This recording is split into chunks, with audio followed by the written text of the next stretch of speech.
In a bustling city of Aba, where life moves fast and survival is a daily contest, danger often lies in plain sight.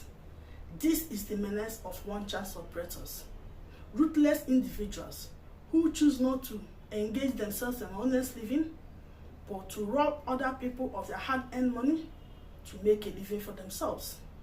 This is the story of Chinaza, a hard-working, honest Nigerian woman who went about in pursuit of an honest living in the morning and unfortunately entered the ride of these one-chance operators.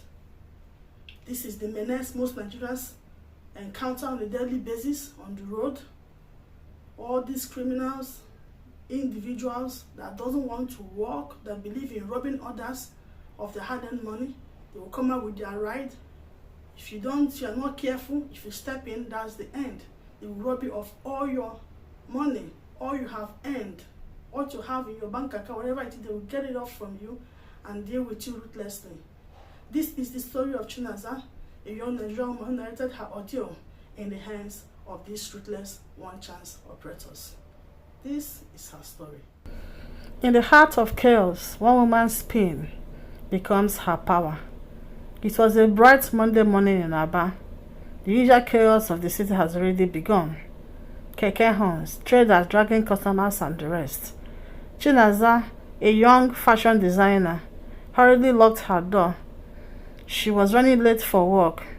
Her phone tucked in one hand and her handbag slung across her shoulder. She had just withdrawn 80,000 naira from the ATM, the payment from a client who ordered wedding attire. She planned to buy more fabrics that morning before heading to her shop. As she stood at the roadside waiting for a bus, a green taxi stopped in front of her. "Aba men," the driver shouted. Two women and a man were already seated inside. They looked decent, friendly, even polite. "Fine girl, enter front now," the driver said with a grin. Chinaza hesitated for a second, scanned the faces, then entered. That was the beginning of her nightmare. The driver speeded off immediately after she closed the door. "Driver beg, drop me for Asa Road," one of the women said. "No wahala." The man in the back replied, "Driver, make we hurry, traffic dey come." Everything seemed normal at first, until Chinaza noticed that they weren't heading towards Asa Road. Instead, the driver made a sharp turn towards Fox Road. Oga, this is not the way to town now," she protested. "Shut up," the man beside her barked, pulling a knife from his pocket. The two women she thought were passengers turned instantly cold. One of them grabbed Chinaza's bag. The other yanked her phone. "Please don't hurt me," Chinaza cried. The driver laughed. "Madam, now one chance to enter. Behave yourself." Her eyes widened in shock. She had heard the stories of people disappearing after entering one-chance taxis in Aba. She never thought she would be the next victim. They drove towards Obo Hill, taking narrow streets to avoid police checkpoints. "Give us your ATM pin," one of them demanded. Chinaza trembled, tears streaming down her face. "Please, I just collected that money for work. I'm a teller." A slap landed across her face. "Pin!" She sobbed and muttered her pin. One of the women used her phone to check the bank app balance and confirmed 80,000 naira. They transferred the entire money to a strange account.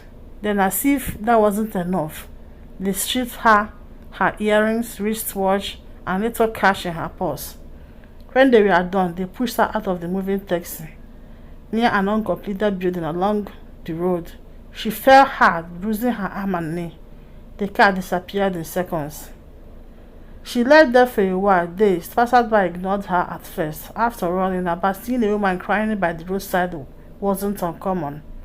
A bike man finally stopped. "Auntie, wetin happen?" he asked, helping her up. Between sobs, she narrated everything. "One chance people again," he muttered. "Them done plenty for this Aba these days." He took her to a nearby police station at Obo Hill, and the officers listened, took her statement, and shook their heads. "Madam, this one go hard. Those people, they change number and motor every day. But we go try," one said, scribbling on a worn-out notebook. Chinaza felt a deep emptiness. Her money, her phone, her pride, all gone. Word spread fast among traders in the market. Her friends consoled her, some shared their own bitter experiences. One chance don't turn business for Aba. Her friends said. Dem dey work in groups, one driver, one woman wey go act like passenger, and one man to threa ten you. Another trader added dem dey even use tinted motors now. If you see dem, e go be like normal taxi.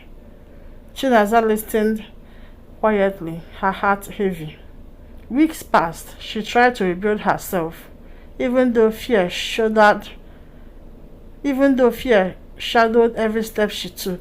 She no longer entered taxi, only keke or okada. One morning, while sewing in her shop, she overheard some traders shouting outside. They don't catch them. They don't catch one chance people. Someone screamed. She ran out. A mob had gathered near a junction. 2 men and a woman were being dragged out of taxi. Same color, same style. The police had tracked them down after a woman recognized one of the female members. When Jonathan saw the woman's face, her knees buckled. "That's her," she whispered. "That's the woman who slapped me." The police whisked them away before the mob could take justice into their hands. Months later, Jonathan testified in court. The one-chance operators confessed to multiple robberies, kidnappings, and even killings. When the judge passed the verdict, 15 years imprisonment, Jonathan wept silently. He didn't return her lost money or the trauma she endured, but at least for once, justice spoke. She returned to her sewing machine with a new determination. She began designing clothes with messages still on them, phrases like "trust God," "stay alert," "no more one chance." Her story spread and her business grew even stronger. Even today, the streets of Aba still whispers tales of one-chance operators, new cars, new faces, but the same evil scheme. And every time Chinaza sees a green taxi slow down beside her, she feels that same old cold shiver run down her spine. But now she is wiser. She smiles bitterly and says, "Not again." Then she walks away.